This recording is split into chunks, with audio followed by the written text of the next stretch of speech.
ঘুরে বেড়াইতাম, হাঁটতে পারতাম না। আমার ব্যাকবোনের একটা প্রবলেমের জন্য লোয়ার সাইডটা অনেকটা প্যারালাইজডের মতো হয়ে গেছিল। তো সত্যিকার অর্থ বলতে কি, ইসলামে যেহেতু সুইসাইড হারাম, দ্যাটস ওয়াই আমি সুইসাইড করি নাই। তাহলে সেই না, এই সমস্ত কথা বলবেন না। আমি সবসময় আপনাকে বলি, লেট মি ফিনিশ। আমার ভেতরে যে ডিপ্রেশনটা ছিল সেটা আমি বুঝাইতে পারবো না, যে মানুষের হেল্প নিয়ে বাইচে আছি, কৃপার উপর বাইচে আছি। এই আমার জুনিয়ররা হুইল চেয়ারে করে ঠেলে নিয়ে যায়, কাঁধে করে উঠায়, খুব কষ্ট লাগতো, রাতে ঘুমাইতে পারতাম না। শেষে একটা ডিসিশন নিলাম, যা হয় হোক, আমি দেশের বাইরে গিয়ে এটার সার্জারি করাবো। তো গেলাম ব্যাংকক, ওরা বললো যে না, 90% এমনি ফেল করে, আর তোমার বয়স যা, তুমি পারবা না। এ নিয়েও আমি কনভিন্স করলাম, 0.01% পসিবিলিটি যদি থাকে আমি করাবো। ওরা আর একটু থ্রেটও দিলাম যে otherwise I will commit suicide. তো তারা ভয়ে যাই হোক করলো। 6 দিন পরে বললো যে হ্যাঁ, তোমার এটা 100% অ্যাকুরেট হয়ে গেছে। এখন আমি হাঁটতে পারি নিজে নিজেই, উইদাউট এনি হেল্প, কিন্তু উঁচা নিচাটা এটা অসুবিধা হয়। তো ওরা বলছে যে এগুলো তোমার সাবধানে চলতে হবে, হেভি কিছু উঠাইতে পারবো না, নিচে নুইতে পারবো না, বেন্ট হইতে পারবো না, এইসব। তারপর ভালো লাগে যে নিজের পায়ে নিজের দ্বারাই হাঁটতে পারতেছি। জি না, সেই আমি চাই, আপনার জন্য দোয়া করি, আপনি সুস্থ থাকেন। বাংলাদেশ তো এক প্রকার যুদ্ধ পরিস্থিতির মধ্যে, সুতরাং আপনার মতো মানুষরা যুদ্ধ পরিস্থিতি এর চেয়ে ভালো। তো ওয়ান সাইডেড একটা চলছে কিরকম পরিস্থিতিতে। এনিমি যতই শক্তিশালী থাক, আমার হাতে আমার আত্মরক্ষার জন্য একটা আর্মস থাকতো। 71-এর কথা আমি বলতেছি। আমি ওইটার মনে করতাম যে উপরে আল্লাহ, তারপরে এইটা আমার শক্তি। আজকে তো কিছু নাই। আমরা একদিকে নিরস্ত্র মানুষ, বুকের ভেতরে একটা বিবেক, বুকের ভেতরে একটা জ্বালা, সামনে আছে সশস্ত্র শত্রু, বিবেকহীন শত্রু, পশু। শত্রু বললে ভুল হবে, কিছু পশু।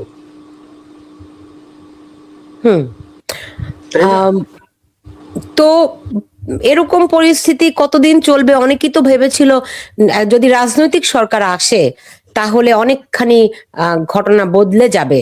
রাজনৈতিক সরকারের একটা জবাবদিহিতা থাকে, যেটি ইউনূস সরকার বা এরকম যারা অনির্বাচিত সরকার তাদের থাকে না। তো নির্বাচিত সরকার, তারেক রহমানের সরকার আপনাদের কোন রকম কোন নিশ্চয়তাই কি দিতে পারছে না? 50 দিন গেছে, তো আরো কিছুদিন যাক, তারপর বলা যাবে। নিশ্চয়তা কি দিবে? কে কার নিশ্চয়তা দেয়? তাদের কি নিশ্চয়তা আছে? পার্লামেন্টেও এতগুলো জামাত নিয়ে পড়ছে আদার সাইডে। আপনি স্পিকারের দিকে তাকাই দেখেন যে তার অবস্থাটা কি। মেজর হাফিজ, তার অবস্থাটা কি? এরকম তো লোক আছে ওখানে আরো, যারা মুক্তিযোদ্ধা, তাদের অবস্থাটা কি, মানসিক অবস্থা। কাদের সিদ্দিক এমনই অবস্থা যে সে তার গ্রাম থেকে এখন আর শহরে আসে না, ভালো লাগে না। এই তো অবস্থা। আমারও মনে হয় যে এক এক সময় ঢাকা ঢোকা চাইরিয়া চলে যাই, তারপর চিন্তা করি যে কি হবে।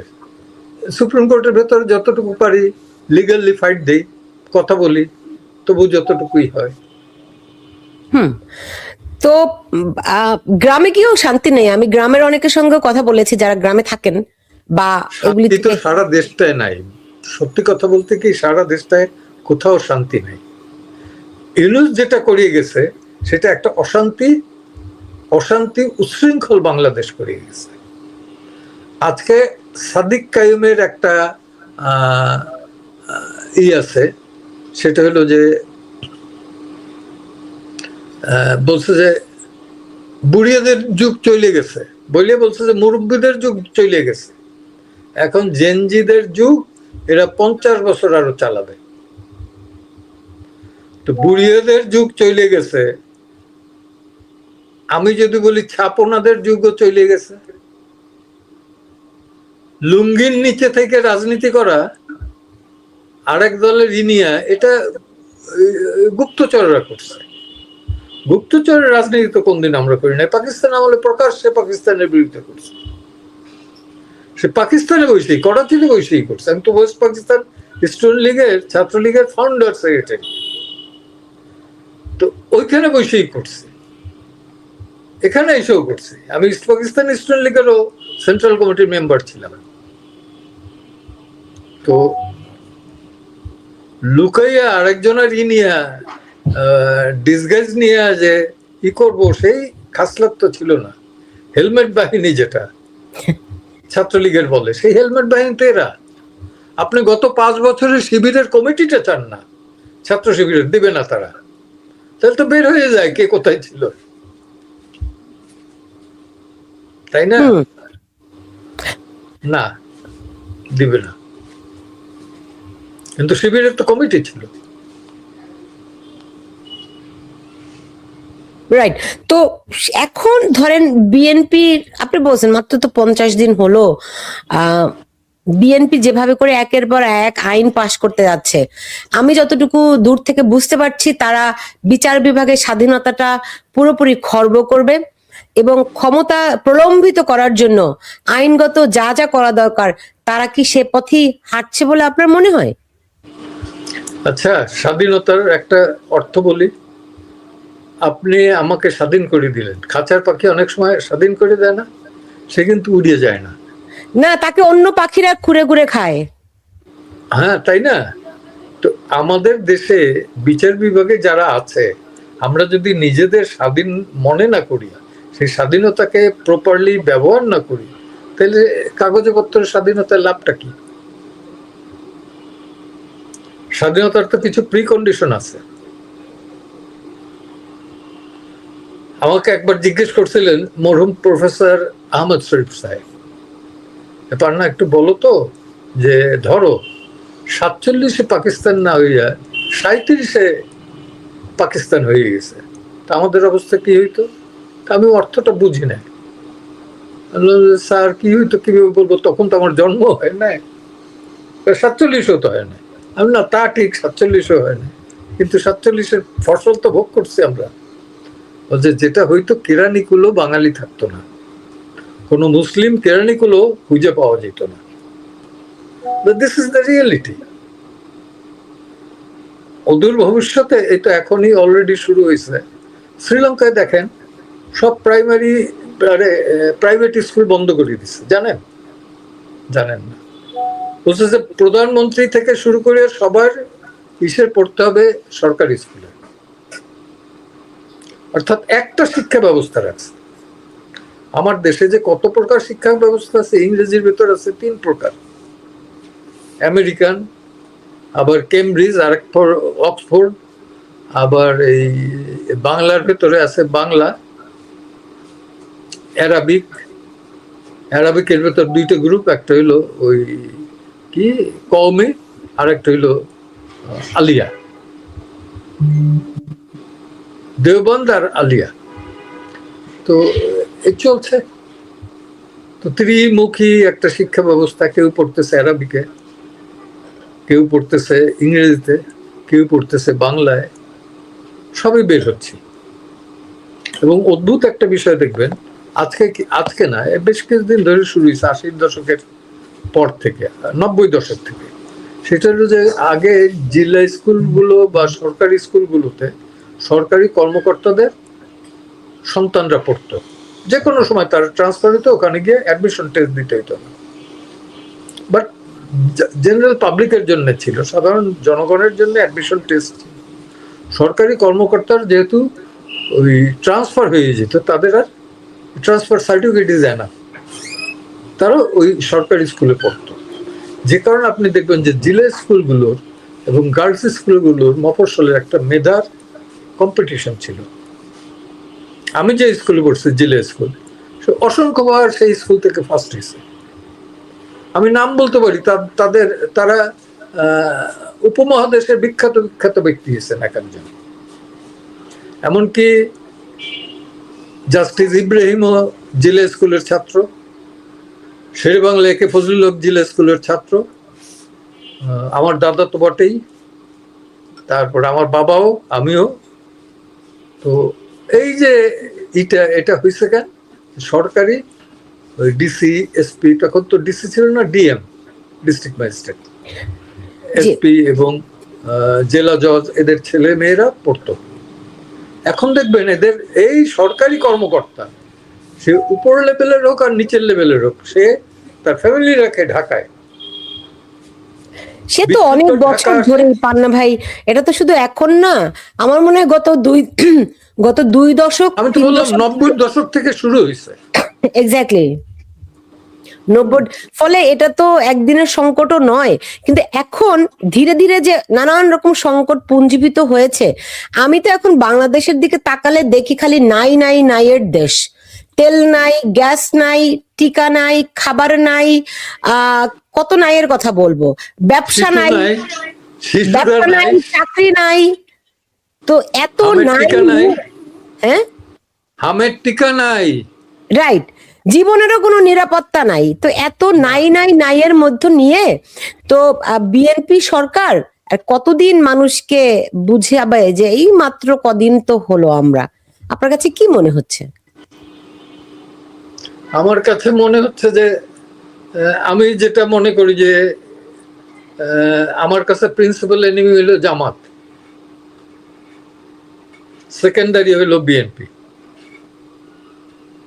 তো সেখানে জামাতকে তারা বুঝুক, জামাত তো তাদের ফ্রেন্ড, জামাতের সাথে কিছুদিন লড়াই করুক, আমরা একটু রেস্ট নেই, দেখি, নখ বাজাই এবং তাদের ইটা দেখি, তারপরে মিনওয়াইল যদি আমরা শক্তি অর্জন করতে পারি, শক্তি আছে আমাদের বেশি, জনসমর্থন প্রচন্ড। বিলিভ মি, আওয়ামী লীগ ক্ষমতায় থাকাকালীন যে জনসমর্থন ছিল তার থেকে কম হইলেও 30% আরো বেড়ে গেছে, মেইনলি লোয়ার টায়ারে, মিডল ক্লাস থেকে লোয়ার টায়ার। এইটা আওয়ামী লীগের একদম একক জনসমর্থন, আর হবে না কেন? আপনি দেখেন বাংলাদেশ হওয়ার পর আপনি মেট্রো রেলকে কি অস্বীকার করতে পারবেন? আপনি এই পদ্মা ব্রিজকে কি অস্বীকার করতে পারবেন? ফ্লাইওভার কি অস্বীকার করতে পারবেন? এই তিনটা। জেদাই খান পান্নার সংযোগটি সম্ভবত বিচ্ছিন্ন হয়ে গেছে কোনো কারণে, আমি তাকে আবারও সংযুক্ত করার চেষ্টা করব। তার সম্ভবত ইন্টারনেটে কোনো গোলযোগ দেখা দিয়েছে অথবা কানেকশনটা কোনো কারণে বিচ্ছিন্ন হয়ে গেছে। যেটি বলছিলাম যে বাংলাদেশে যেই পরিমাণ এখন মানে ঘাটতি, ধরেন আমরা দেখছি যে পররাষ্ট্রমন্ত্রী খলিলুর রহমান তিনি ভারত সফর করেছেন, ভারত সফর শেষে এখন তিনি মরিশাসে গেছেন। তাদের একটি লক্ষ্য যে ভারতের উপর আমাদের যেই অস্বাভাবিক নির্ভরতা, যেটি ইউনূসের আমলে একেবারে শীতল থেকে শীতলতর অবস্থায় চলে গিয়েছিল, সেখান থেকে তারা কিছুটা ওয়ার্ম করার চেষ্টা করছেন, মানে উষ্ণ করার চেষ্টা করছেন। এখন ভারত এই সরকারের পাশে কতটা দাঁড়াবে সেটি যেমন একটা দেখার বিষয় রয়েছে, অন্যদিকে ভারতের তরফ থেকেও বেশ কিছু শর্ত তারেক রহমানের সরকারের উপর দেয়া হয়েছে বলে আমরা শুনতে পাই, কিন্তু দৃশ্যত কি ঘটছে পর্দার অন্তরালে সেটি খুব একটা দৃশ্যমান নয়। এর বাইরে মানুষের ভেতরে একদিকে নিরাপত্তাহীনতা, মানে আপনারা জানেন যে এখনো চতুর্দিকে মব সংস্কৃতি বেশ জোরে সোরে চলছে, যেটি ইউনূসের আমলে শুরু হয়েছিল। আমি আমাকে আবারও সংযুক্ত করতে পেরেছি, আমি শুনতে পাচ্ছি। জি জি, কিন্তু স্টিল হয়ে আছে, আমি তো সাউন্ড শুনতে পাই না। আপনি আমার কথা শুনতে পান না? আমি কিন্তু আপনার কথা শুনতে পাচ্ছি ভাই, আমি কিন্তু আপনার কথা শুনতে পাই। আপনার কথা শুনতে পাই? আমি কথা বা সাউন্ড শুনতে পাচ্ছি না। হ্যাঁ, আমি শুনতে পাই আপনার কথা। জোরে বলেন। আমি আপনার কথা শুনতে পাই।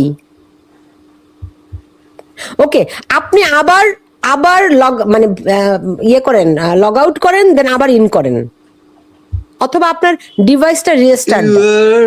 In the show everyone can see and hear you, right, but I can't hear you. আচ্ছা, তাহলে যেটা এখন আমি শুনতে পাচ্ছি, এখন শুনতে পাচ্ছি। গ্রেট গ্রেট গ্রেট গ্রেট বলেন। অনেকগুলো কথা আপনি বলছিলেন যে এই সরকার কিভাবে করে সামাল দিচ্ছে বা দিতে পারবে। প্রধান এনিমি যদি আপনি বলছেন যে জামাত, তো অনেকেই তো বলে এটা একটা মিলুঝুলু সরকার, জামাত এবং বিএনপি একই বৃন্তে দুটি কুসুম এরকম বলে লোকে, রাইট? সো সেখান থেকে আহ তারা কি পরস্পরের প্রতি যেই আমরা সংসদে যেই ইয়েগুলো দেখছি, বিরোধিতা দেখছি, এগুলো কি আসলে বিরোধিতা নাকি এর মধ্যে কোনো মিলুঝুলু আছে আর কি? যাই হোক, মিলুঝিলু কিছু তো আছেই, তা নাহলে এতগুলো সিট পায় কিভাবে? হুম ঢাকা শহরে জামাত সিট পাওয়া, এটা কোনো অন্ধ মানুষও বিশ্বাস করবে না, তাইছে তো। এটা কি আপনি মনে করেন যে এমনি এমনি জনগণের সাপোর্টে পাইছে? নট এট অল, মিলুঝিলুতেই পাইছে। তো সে মিলুঝিলুর এটা বুঝুক। এখন সংসদে দেখছি যে জামায়াত এই যে ওয়াকআউট করছে, তাদেরকে ওই যে আলবদর আল শামসের উপস্থিতি, মুক্তিযুদ্ধের ভূমিকাটি রেখে তারা যেই জামুকা পাশ করলো, আপনি জানেন সেটি, এটার প্রতিবাদে আবার জামায়াত ওয়াকআউটও করলো। অন্যদিকে আমরা দেখছি জামায়াত রাজপথে বেশ সংগঠিত হওয়ার চেষ্টা করছে। বিষয়টা কি? 10-12 জন নিয়ে, 10-12 জন নিয়ে। ওকে, মানে এটার মাঝেটা কি? এটার মাঝে হইলো যে তারা আর কি স্ট্রেংথটা চায়। সত্যি কথাটা বলছে কিন্তু রুমিন ফারহানা, যেটা খুব একটা পায় না। সে বলছে যে আপনারা যতই ইগনোর করেন, আওয়ামী লীগ যদি আসে আপনারা কিন্তু পালাবারও সময় পাবেন না। তো শেখ হাসিনার হুকুম লাগবে না। আপনি দেখেন আজকে ঢাকাবার ইলেকশন দিচ্ছে, আজকে ছিল নমিনেশন পেপার ফাইলিং এর লাস্ট ডেট। ফাইলিং এর বেলা আওয়ামী লীগকে দিবে না, বিকজ দে আর ফ্যাসিস্ট, দিবে না। ফ্যাসিস্টের অর্থ এরা বলতে পারবে না, বানান বললেও বানানোই করতে পারবে না। তো তারা আবার নাজিস্টের একটা ভূমিকা পালন করছে, কি যে ইন্ডিপেন্ডেন্ট কেউ দাঁড়াইতে হলে পরে, ইন্ডিপেন্ডেন্ট কেউ দাঁড়াইতে হলে পরে বাড়ির প্রেসিডেন্টের স্বাক্ষর লাগবে। স্বাক্ষর দেওয়ার পরও ইলেকশন কমিশনারের কাছে গিয়ে এগুলো জমা দিতে পারে না ইন্ডিপেন্ডেন্ট ক্যান্ডিডেট। আর আওয়ামী লীগ তো পারেই নাই প্যানেল দিতে। তা আমি জানি না সুপ্রিম কোর্ট বারে কিভাবে পারবে, বার কাউন্সিলে কিভাবে পারবে। এইভাবে হয়তো 1 বছর ঠেকাই রাখতে পারবে, 2 বছর পারবে, তারপর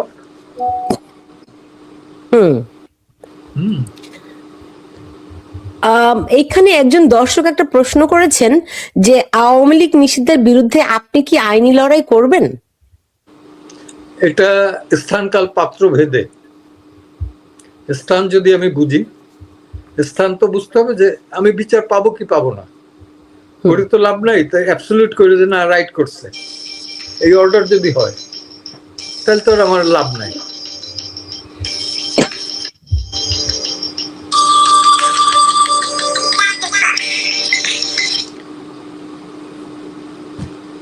জি, হ্যাঁ, তো সেই ক্ষেত্রে দেখতে হবে, কারণ মামলা তো করলে করা যায়, ফাইল করলে পরে সেটা রেজাল্ট কি আসবে এটাতে আমার এক্সপেক্ট করতে হবে, যা পাবো। যেদিন আমি বুঝবো যে অন্তত 60% পাওয়ার পসিবিলিটি আছে, পসিবিলিটিটা কিন্তু ডিপেন্ড করে এখন লয়ের উপর না, আইনের উপর না, ব্যক্তির উপর। ওই কারণেই বললাম যে আমি নিজে যদি স্বাধীন চেতা না হই, আমাকে স্বাধীনতা দিয়ে তো লাভ নেই।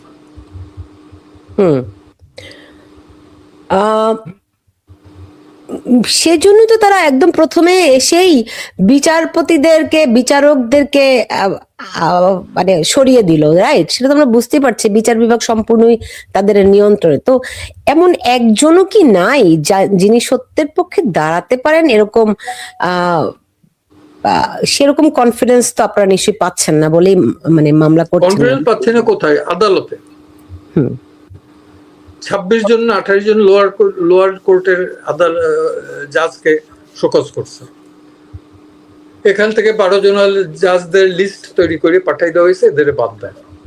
বিলিভ মি, এদের মধ্যে প্রধান বিচারপতির হওয়ার যোগ্যতা সম্পন্ন একজন মহিলা ছিলেন, যার পিতা একসময় প্রধান বিচারপতি বাংলাদেশের ছিলেন, বদরুল হায়দার চৌধুরীর মেয়ে ডক্টর নাইমা হায়দার।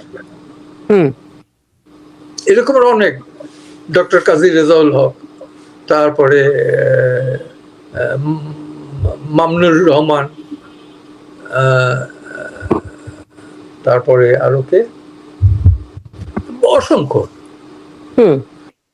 ফুল অ্যাপেলেট ডিভিশন তো বাদই দিয়ে দিল। 5 তারিখ না 6 তারিখ 7 তারিখের পর মব করে। This is the first time in the history যে মব হয়েছে সুপ্রিম কোর্ট প্রেমিসেসের ভেতর। তারা এসে, এবং আপনি দেখেন 5 তারিখে কিন্তু কোনো মন্ত্রীর বাসা লুট হয় নাই, সব জাস্টিসদের বাসা লুট হয়েছে। কেন? প্রশ্নটা আমি রেখে গেলাম।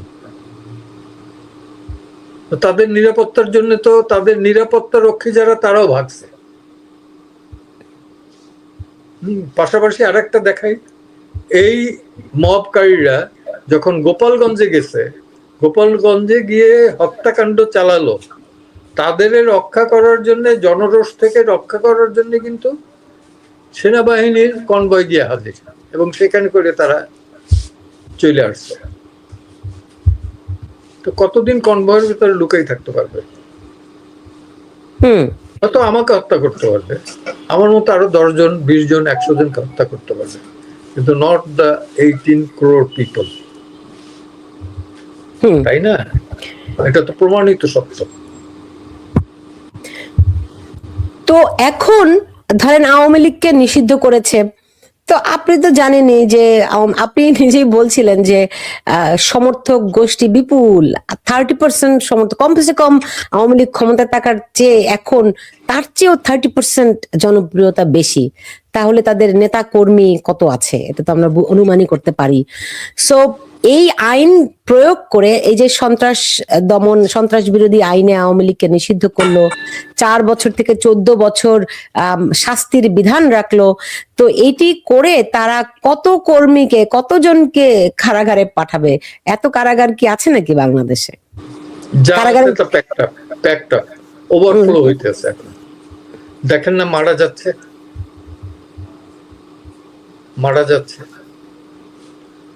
আজকেও ফেসবুকে দেখলাম যে একটা ছেলে মারা গেছে, আনিস আলমগীর লিখছে সম্ভবত, যে কারাগারের দেখছি, ইয়াং ছেলে, কনভিক্টেড না, হাজতিরা নর্মালি কাজ করতে পারে না, ও আসতো সন্ধ্যায় ধূপ দিতে, যাতে ওর ওই গন্ডি থেকে বেরোইতে পারে। হাজতিদের একটা গন্ডির বাইরে যেতে পারে না। এই তো কষ্ট লাগে। তো এই আমরা আমার জুনিয়ররাই এক মহিলাকে বের করলো যে সে জয় বাংলা বলছে জাতীয় স্মৃতিসৌধের ওইখানে বসে 2 সন্তান নিয়ে, সন্তান সহ তাকে গ্রেপ্তার করছে। তাকে রিলিজ করা হলো বেইল চাওয়ার পরে, অর্থাৎ তাকে রিলিজ দিল। তার বাচ্চাদের সে খুঁজে পাইতে পরদিন আবার সময় লাগছে। কোন শেল্টারে রাখছে এটা বল নাই। এইটা একটু প্রিপারেশন নিলে পরে দিতে পারতো। আবার আরেকটা আইন নাই, বেআইনি একটা কাজ করতেছে। আমার মনে করেন আপনার রিলিজ আমি করাইলাম, করাইয়া জেল গেটে গেল, ওই আসিফ নজরুল বললো না আমরা এটারে কম্পিউটারাইজড করে ফেলেছি, ডিজিটালাইজড, এটার সাথে সাথে জেল গেটে পৌঁছে যাবে এবং তাকে রিলিজ দিবে। সবই পৌঁছে, কিন্তু রিলিজ দেয় না। না দিয়ে করে কি, এরা এনএসআই, ডিবি, থানা, প্রত্যেক থানা একটা দেয়, এর নামে আছে কিনা, এইভাবে কাইটে যায় প্রায় 2 সপ্তাহ 3 সপ্তাহ, তারপরে আরেকটা মামলায় ঢুকাই দেয়। তো এই যে 15 দিন রইলো, এটা তো রংফুল কনফাইনমেন্ট। মানুষের মৌলিক অধিকার খর্ব করে তাকে রাখা হচ্ছে। এইটার এখনো আমরা চাই না কেন, যে বিচার চাইলে হয়তো পাবো না পাওয়ার সম্ভাবনা বেশি, যে কারণে চাচ্ছি না। তবে এটা ঠিক ইউনূসের বিরুদ্ধে আমরা তৈরি হচ্ছি, কোর্ট খুললে পরে তার তহবিল তসরুপ এবং আর্টিকেল 147 অনুযায়ী তার বিরুদ্ধে ব্যবস্থা নেওয়ার জন্য আমরা মামলা দায়ের করব।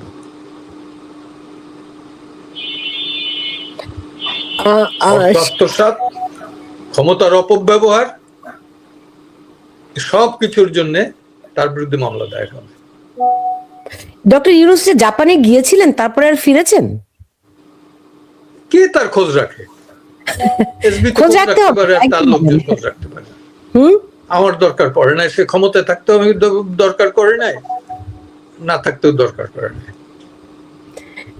মানে সে কি দেশে ফিরেছে? অনেকদিন তো হয়ে গেল সে যে তিনি ফিরুক যে আর না ফিরুক, হুম ফিরুক আর না ফিরুক, সে ফেরে নাই, ওই ডাস্টবিন শফিক ফেরে নাই, আর এও ফেরে নাই, আদিলুর রহমান খানও ফেরে নাই, হুম যিনি 29 মিলিয়ন ডলার ইউএসএআইডি থেকে পাইছেন, according to Trump, president Trump বলছে না, একটা অর্গানাইজেশনকে দেওয়া হয়েছে 29 মিলিয়ন ডলার অধিকার, আর দুই অধ্যাপক ঢাকা ইউনিভার্সিটি, তাদেরকে 1 মিলিয়ন করে 2 মিলিয়ন ডলার বাইডেনের সময় থেকে দিয়ে, বাইডেনের আগে থেকে দিয়ে আসছে। তো আপনারা ডক্টর ইউনূসের বিরুদ্ধে যে মামলা করতে যাচ্ছেন, সেই মামলার পটভূমি এবং মানে বিষয়টা কি? এবং আপনি বলছেন যেখানে যে আদালতের উপরে মামলা করে একটা মানে 60% যদি সম্ভাবনাও থাকে, তাহলে আপনারা আইনি লড়াই এটা করব, এটা তো সরাসরি কারো ইসের বিরুদ্ধে না। আমি আর্টিকেল 47 অনুযায়ী, সংবিধানের 147 ধারা অনুযায়ী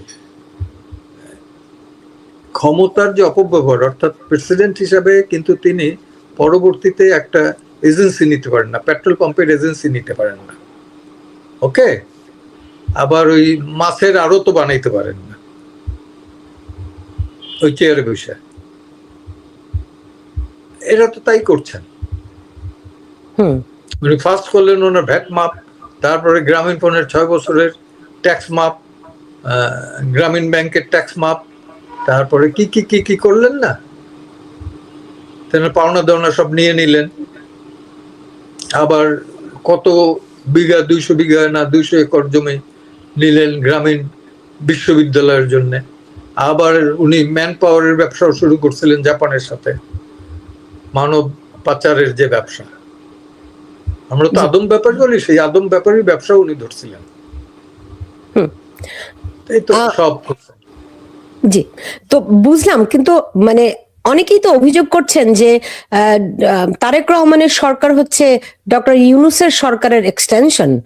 তো সেই দিক থেকে ডক্টর ইউনূসের বিরুদ্ধে মামলা কি এই সরকার হতে দিবে? দেখা যাক না, দেখা যাক। অভিযোগগুলো তো পাবলিকলি আসবে, যে অভিযোগ দায়ের করছে, তারপর ফেলাই দিক তারা। বুঝতে পারছি। আপনি কতখানি বোধ করছেন এটি ডক্টর ইউনূসেরই এক্সটেনশন সরকার চলছে এই বিষয়ে? এটা আমি এখনো না, দেখা যাক। কারণ আমি বুঝি যেটা, সেটা হলো এই গণভোট এগুলো বিএনপি মাইনে নিচ্ছে, আদারওয়াইজ ইলেকশন দিত না, আরো প্রবলেম করত। তারা তাদেরও তো লয়ারদের ভেতর তো তাদেরও লোক আছে, তারা কিন্তু অবস্থা বেগতিক দেখেই গণভোট মাইনে নিচ্ছে।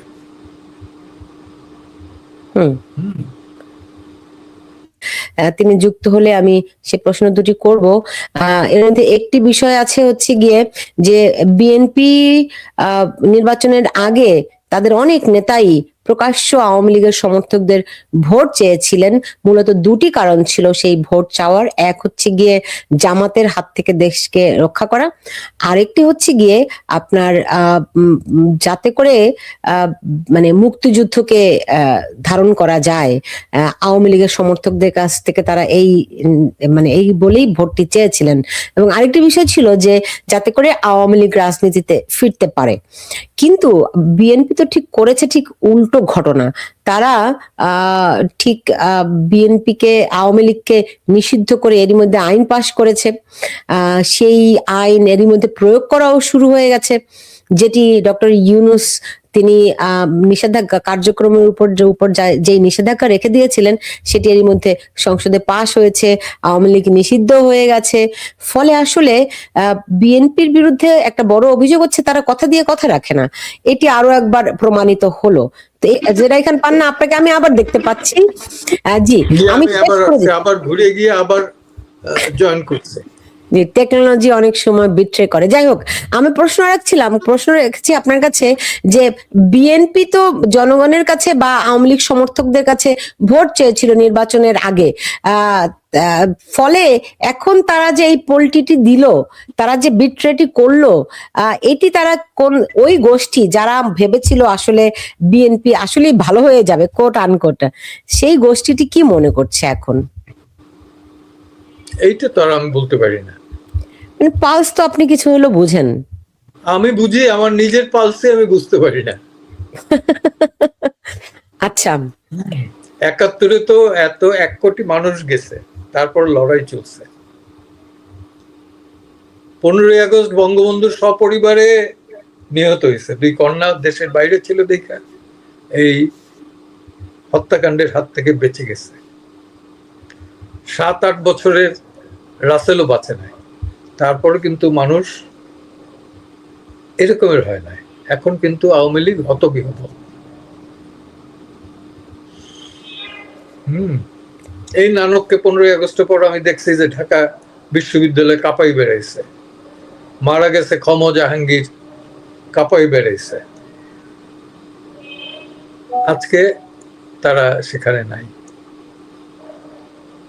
তারা কি আপনার কাছে মনে হয় তারা সংগঠিত হচ্ছে? দেশের বাইরে বসে কতটুকু সংগঠিত হবে? দেশের বাইরে বা কতজনই বা আছে? বেশিরভাগই তো দেশের ভেতরে। শতিনেক তো আছেই। তো তারা কি জেল থেকে জামিনের ব্যবস্থা করা যাচ্ছে তাদের জন্য? জেল থেকে জেলে যারা আছে তাদের জামিনের ব্যবস্থা হচ্ছে না, তেমন হচ্ছে না। যেমন আমার পরিচিত ক্লায়েন্ট সাধন মজুমদার, খাদ্যমন্ত্রী, খুবই অসুস্থ অবস্থায় আছে, বেল করাতে পারতেছি না। রুল ইস্যু হয়েছে, রুল হিয়ারিংটা হচ্ছে না। মোজাম্মেল হক বাবু ক্যান্সার নিয়ে আছেন, সাংবাদিক। শ্যামল দত্ত, ভোরের কাগজের এডিটর, অসুস্থ অবস্থায় কারাগারে আছে। আপনি শাহরিয়ার কবির, ভীষণ অসুস্থ অবস্থায় কারাগারে আছে। আপনি সাংবাদিক শাকিল, রূপা, শাকিল, এরা একটা কন্যা বাইরে রেখে তারা ভেতরে আছে। এই অবস্থাটা কেন? আনিস আলমগীর কি এমন কথা বলছিল যে কারণে তাকে জেলে যেতে হবে? সে তো 28 ইসের যায়ও না। অদ্ভুত বিষয় কি, সে 28 আগস্টের মামলায় এখনো গ্রেপ্তার চলতেছে। আমার এক মঞ্জুর আলম পান্না একটা ইসে বললো যে, পান্না ভাই বলি যে আমাদের 21 আগস্টের মামলায় এখনো গ্রেপ্তার চলতেছে, যাদের আমরা ইনভাইট করি নাই তারাও গ্রেপ্তার হচ্ছে। ফর এক্সাম্পল শওকত মাহমুদ, বিএনপির সময় বিএনপির পন্থী প্রেস ক্লাবের প্রেসিডেন্ট ছিল, তাকে গ্রেপ্তার করে মঞ্চ ৭১-এর নামে মামলা দিছে। আবার রওশন এরশাদপন্থী জাতীয় পার্টির সেক্রেটারি একজন, তাকে গ্রেপ্তার করে তাকে ওই ৭১ মঞ্চ ৭১-এর মামলায় দিছে। তা আমার বলতে পারলাম এইটা কেমন হচ্ছে, থাক নাম থাক অন্তত, যে মঞ্চ ৭১ একটা আছে। আমি না একটা জিনিস আমি হিসাবটা মেলাতে পারি না, সেটা হচ্ছে গিয়ে শওকত মাহমুদ আজীবন তিনি বিএনপি পন্থী সাংবাদিক বলে পরিচিত। তা বিএনপিতে তার কন্ট্রিবিউশন অনেক, কিন্তু তাকে জেলে নেয়ার মানেটা কি? এটা জানি না, তাদের ইন্টারনাল কনফ্লিক্ট হতে পারে, এছাড়া তো আর কিছু না। মানে কার সঙ্গে তার কনফ্লিক্ট? আওয়ামী লীগের ভেতরে শোনেন, আমির হোসেন আমু 87 বছর বয়স, হাঁটতে পারে না, চেহারা শুকাই গেছে, তাকে তো ছাড়ছে না। কামরুল ইসলাম, অ্যাডভোকেট কামরুল ইসলাম, সাবেক মন্ত্রী, তাকে তো ছাড়ছে না। লেফটেন্যান্ট কর্নেল আজিজ খান সিএমএইচে পড়িয়ে রয়েছে, মৃত প্রায়, ছাড়ছে না। আপনি আসেন, কর্নেল জাহিদ ফারুক এক প্রতিমন্ত্রী অসুস্থ অবস্থায় পড়িয়ে রয়েছে, ছাড়ছে না। আসামা ফিরোজ 8 বার না 9 বার পার্লামেন্টের সদস্য ছিল এবং সাবেক চিফ হুইপ, সে প্রোস্টেটের প্রবলেমে আছে, লিভার কিছুদিন আগে ধরা পড়ার আগে সে অ্যাপেন্ডিক্স না গল ব্লাডার কি জানি একটা সার্জারি করে, আর সেই সার্জারি অবস্থায় সে জেলে, ছাড়ছে না। তার বয়স 76-এর মতো। এই তো অবস্থা। শাহজাহান খানও খুব গুরুতর অসুস্থ। শাহজাহান খানও গুরুতর অসুস্থ, কিন্তু মানসিক দিক থেকে সে শক্ত আছে। এই যে হাসানুল কিনু পর্যন্ত অসুস্থ। হ্যাঁ, এবং আজকে যে একটা জাজমেন্ট হইলো গতকালকে বা আজকে আবু সাইদের ইসে, সেটায় পোস্টমর্টেম হয়েছে 5 বার না 7 বার। শুনেন আপনি, সব জায়গায় আছে তার গেঞ্জিতেও গুলির দাগ নাই, জামাতেও গুলির দাগ নাই। না মানে গেঞ্জিতেও দাগ নাই, বুকেও দাগ নাই, গুলির দাগ নাই। গেঞ্জিতে তো বুকে তো গুলি লাগলে পরে গেঞ্জিতে লাগবেই। হ্যাঁ, তো বুকেও দাগ নাই, গেঞ্জিতেও দাগ নাই, জামাতেও দাগ নাই। মানে গেঞ্জি আর জামা দুইটা আলাদা করছেন কেন? সে তো গেঞ্জি পরা ছিল। আলাদা করছে, গেঞ্জি তো ভেতর পরা ছিল। সে ও আচ্ছা, রিপোর্টে আছে এটা। আমরা নরমালি ভেতর একটা স্যান্ডো গেঞ্জি পরি না? হ্যাঁ হ্যাঁ, বুঝতে পেরেছি। মানে উপরেরটাও তো নেই, নিচেরটাতেও নাই, আর ভিতরে চামড়াতেও নাই। শরীরে যেটা আছে ঘাড়ের কাছ থেকে একটা এবং তারে প্রায় 5 থেকে 8 ঘন্টা পরে হসপিটাল নেওয়া হয়েছে। হোয়াই? এগুলো যাই হোক, এটা এনিহাউ জাজমেন্ট হয়েছে, দেখা যাবে পরে অ্যাপিলেট ডিভিশনে গিয়া কোথায় দাঁড়ায় কি দাঁড়ায়, তাই না? সাবজুডিস ম্যাটার, আমি আর বেশি কিছু বলতে চাই না। জি, এটা তো বলবোই। স্পিকার শিরিন শারমিন চৌধুরীর ঘটনাটি, তিনিও তো খুবই অসুস্থ, আমি যতটুকু বুঝতে পারলাম, খুবই গুরুতর অবস্থা ওনার। তা তো বটেই, তা তো বটেই। অস্বাভাবিক ব্রিলিয়ান্ট এক বাংলাদেশের সন্তান, দলমত নির্বিশেষে কিন্তু ব্রিলিয়ান্ট। হ্যাঁ, শিরিন শারমিন, আমি বলবো যে প্রফেশন করলে পরে বোধহয় ডক্টর কামালের জায়গাটা পূরণ করার মতো শ্রমও দিলে পরে পারত, শ্রম এবং সুযোগ, মেধা ছিল।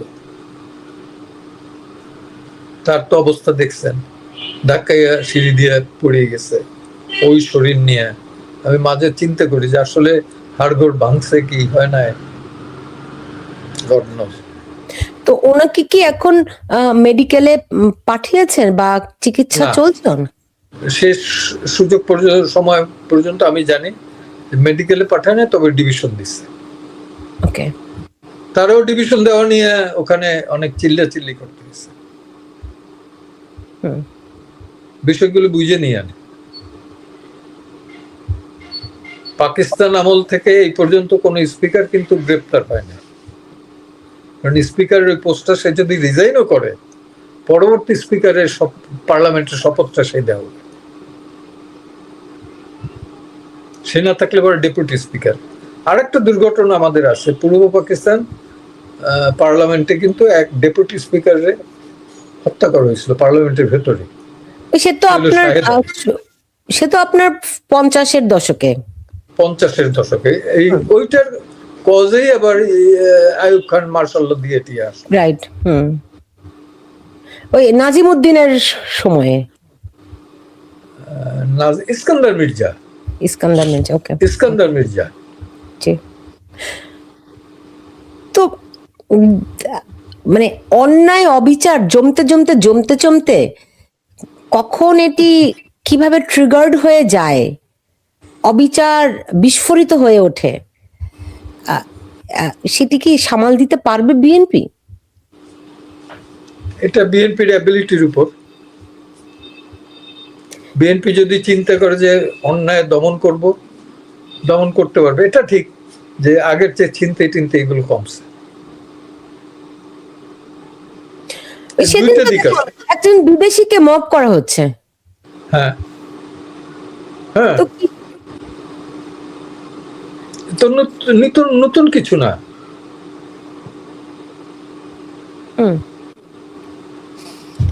যাক, ভালো তো কিছু বললেন না, একটা কিছু ভালো অন্তত বলেন। একটা ভালো বললাম যে আপামর জনগণ একদিকে, আপামর জনগণ কিন্তু আর একদিকে, শেখ হাসিনা দেশে থাক আর না থাক তার দিকে, আওয়ামী লীগের দিকে। যদি জিজ্ঞেস করে কাউকে কাকে ভোট দিবা, জানেও না যে আওয়ামী লীগ ব্যান, নৌকায় দেব, আওয়ামী লীগকে দেব, শেখ হাসিনাকে দেব, বঙ্গবন্ধুর মেয়েকে দেব, এটা বলে। আপনি চেক করে দেখেন, আমার কথা বিশ্বাস করতে বলি না, চেক করে দেখেন। বুঝতে পেরেছি। তো ওকে, জি, আমার কি বিদায় দিবেন? হ্যাঁ, আমি আপনাকে মানে এই আমি যে বুঝতে পারতেছি না। কি বলে বিদায়, বিদায় বলে কিছু না, কি যেন একটা বলে না যে প্রস্থান নয়, হ্যাঁ, এরকম আর কি। আজকের মতো আপনাকে আমি বিদায় দিচ্ছি, আপনাকে আবার ভবিষ্যতেও পাবো সেই প্রত্যাশা রাখছি, এবং সবচেয়ে বড় কথা আপনি সুস্থ থাকবেন, নিজের প্রতি যত্ন নেবেন সেই প্রত্যাশা রাখছি। আর সৃষ্টিকর্তাকে বলবেন যে আমার এখনো যাওয়ার সময় হয়নি, নিজের যত্ন নেবেন। আপনার জন্য অনেক অনেক শুভকামনা, আপনি ভালো থাকুন। একটা দোয়া করবেন যেন